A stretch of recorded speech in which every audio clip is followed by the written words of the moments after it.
അച്ഛൻ്റെ കൂടെ വർക്ക് ചെയ്യുന്ന എല്ലാവരെയും വിളിക്കണം, പിന്നെ എൻ്റെ ഫ്രണ്ട്സിനെയും. അച്ഛൻ്റെ ഫ്രണ്ട്സ് ഓക്കെ, പക്ഷേ നിൻ്റെ ഫ്രണ്ട്സ് എന്തിനാ? നിൻ്റെ അല്ലല്ലോ, അച്ഛൻ്റെ ബർത്ത്ഡേ അല്ലേ? ആനന്ദ് പറഞ്ഞത്. സ്വാതി കൊഞ്ഞനം കുത്തി മുഖം തിരിച്ചു.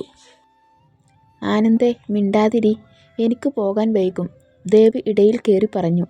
എന്താ എല്ലാവരും കൂടി ഇവിടെ, ഒരു പതിവില്ലാത്തൊരു ചർച്ച? അവിടേക്ക് കടന്നു വന്നുകൊണ്ട് മഹേശ്വർ ചോദിച്ചതും 4 പേരും ഇരുന്നിടത്തു നിന്നും എണീറ്റു. മഹേശ്വറിൻ്റെ കൂടെ ലക്ഷ്മിയും ഉണ്ടായിരുന്നു. ഏയ് ഒന്നുമില്ല അച്ഛാ, ഞങ്ങൾ വെറുതെ സംസാരിച്ചിരുന്നതാ, ദേവ് പറഞ്ഞു. നിനക്ക് പോകാൻ സമയമായില്ലേ? അരമണിക്കൂർ കഴിഞ്ഞാൽ ഇറങ്ങും. നന്നായി അറ്റൻഡ് ചെയ്യണം. അവർ ഇരുവരും പരസ്പരം കെട്ടിപ്പിടിച്ചു വിട്ടു. എന്നാൽ ഞാൻ പോയിട്ട് വരാം ലക്ഷ്മി, എല്ലാവരോടും പറഞ്ഞ് മഹേശ്വർ പോയതും 4 പേരും വീണ്ടും പ്ലാനിങ്ങിലേക്ക് തിരിഞ്ഞു. ലക്ഷ്മി എല്ലാതും കണ്ട് ചിരിച്ച് അടുക്കളയിലേക്ക് പോയി.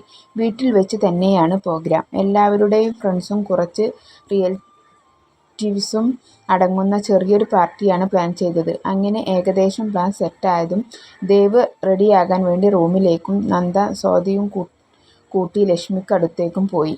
ആനന്ദ് പുറത്തേക്കും. നന്ദ, നമുക്ക് ഡ്രസ്സ് എടുക്കണ്ടേ? ഉച്ചക്ക് പോയാലോ? അപ്പോഴേക്കും ഏട്ടനും വരും, എല്ലാവർക്കും ഒന്നിച്ച് പോകാം. അടുക്കളയിൽ ലക്ഷ്മിക്ക് പച്ചക്കറി അരിഞ്ഞ് സഹായിക്കാൻ നന്ദ. സ്വാതി അവൾ അരിയുന്ന ക്യാരറ്റ് കഴിച്ചു കൊണ്ടും. ലക്ഷ്മി വേണ്ട എന്ന് പറഞ്ഞിട്ടും എനിക്ക് ഇതൊക്കെ ശീലം എന്ന് പറഞ്ഞ് സഹായിക്കാൻ കൂടിയതാണ്. പോകാം. അപ്പോൾ നിനക്ക് ഏട്ടന് ഷർട്ടും മേടിക്കാലേ? ദേവന് എന്തിനാ മോള് ഷർട്ട് മേടിക്കുന്നത്? സ്വാതി ചോദിച്ചതിന് പുറമെ ലക്ഷ്മിയുടെ സംശയം കലർന്ന ചോദ്യമുയർന്നു. നന്ദ സ്വാതിയെ കടുപ്പിച്ചൊന്നു നോക്കി. പറഞ്ഞത് അബദ്ധവും നന്ദയുടെ നോട്ടവും സ്വാതിയെ പരുങ്ങിക്കളിക്കാൻ തുടങ്ങി. അത് ഷർട്ട് വല്യേട്ടനല്ല അമ്മ, ഞാൻ പറഞ്ഞത് അവളുടെ ഏട്ടനാ. എന്നാ നേരെ ചൊവ്വേ പറഞ്ഞൂടെ നിനക്ക്? ഞാൻ ദേവ് ആണെന്ന് വിചാരിച്ചു. അങ്ങനെ മൂവരുടെയും സംസാരം നീണ്ടു. ചിരിയും കളിയും നിറഞ്ഞ സംസാരം. അപ്പോഴാണ് ഇന്റർവ്യൂക്ക് പോവാണ് എന്ന് പറയാൻ ദേവന് അടുക്കളയിലേക്ക് വന്നതും കാണുന്നത് സന്തോഷത്തോടെ ചിരിയും സംസാരവുമുള്ള മൂവരുമാണ്. അമ്മയെ സഹായിക്കുന്ന നന്ദയെ കാണെ അവന് സന്തോഷം തോന്നി. അമ്മക്കൊരു കൂട്ട്, തൻ്റെ നല്ല പാതിയാകുന്നവൾ അമ്മയെ സഹായിക്കണം, മരുമകൾക്കപ്പുറം മകളാകണം. നന്ദയെ കാണെ അവന് ആഗ്രഹിച്ച പോലുള്ള ഒരാളെ കണ്ട സന്തോഷം തോന്നി. രാവിലെ ചിന്തിച്ചു കൂട്ടിയതെല്ലാം തെറ്റായിപ്പോയോ?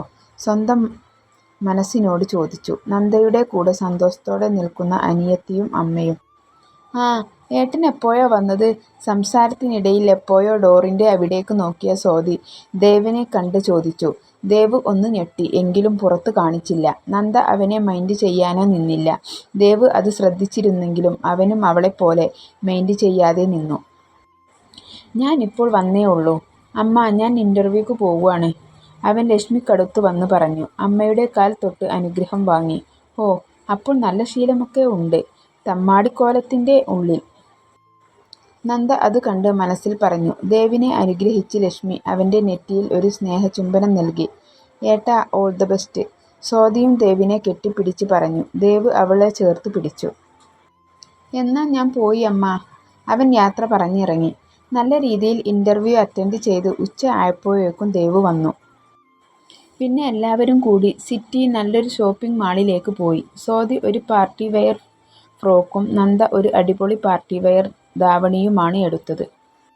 ലക്ഷ്മിക്ക് ഒരു സിമ്പിൾ സാരിയും ദേവ് ഒരു ബ്ലാക്ക് ഷർട്ടും അതിന് മാച്ചായ ജീനും. ആനന്ദ് അതുപോലെ തന്നെ റെഡ് ഷർട്ടും അതിന് മാച്ചായ ഒരു ജീനും എടുത്തു. മഹേശ്വരന് ലക്ഷ്മിയുടെ സാരിക്ക് മാച്ചായ ഷർട്ടും പാൻറ്റും കൂടി എടുത്തു. ദേവിന് ഷർട്ട് എടുക്കാൻ നന്ദ പ്രത്യേകം ഓർത്തിരുന്നു. ഡ്രസ്സ് എടുക്കുമ്പോഴും ദേവിൻ്റെ കണ്ണുകൾ ഇടയ്ക്കിടെ നന്ദയിൽ എത്തിയിരുന്നു. എല്ലാവർക്കും ഡ്രസ്സ് എടുത്ത് വൈകുന്നേരമായപ്പോഴേക്കും അവർ വീട്ടിലെത്തിയിരുന്നു. ദേവ് എല്ലാവരെയും വീട്ടിലാക്കി അപ്പോൾ തന്നെ പുറത്തേക്ക് പോയി. രാത്രി 8 മണിയോടെ ആണ് പിന്നീട് ദേവ് വീട്ടിൽ തിരിച്ചെത്തിയത്. വീട്ടിലെത്തിയതും ഒന്ന് ഫ്രഷായി ഒരു കോൾ ചെയ്യാൻ വേണ്ടി ബാൽക്കണിയിലേക്ക് ചെന്നതും നന്ദ ആരെയോ കെട്ടിപ്പിടിച്ച് നിൽക്കുന്നതാണ് കണ്ടത്. മുഖം അവന് വ്യക്തമായിരുന്നില്ല. എങ്കിലും ആ ചെറുപ്പക്കാരൻ നന്ദയെയും തിരിച്ച് കെട്ടിപ്പിടിച്ചതാണ് കാണെ ദേവിന്റെ ഉള്ളം ദേഷ്യം കൊണ്ട് നിറഞ്ഞു. കൈവരിയിൽ പിടിച്ചിരുന്ന പിടിയിൽ ശക്തി കൂടി. കണ്ണുകൾ കനൽ എരിയാൻ തുടങ്ങി. തുടരും.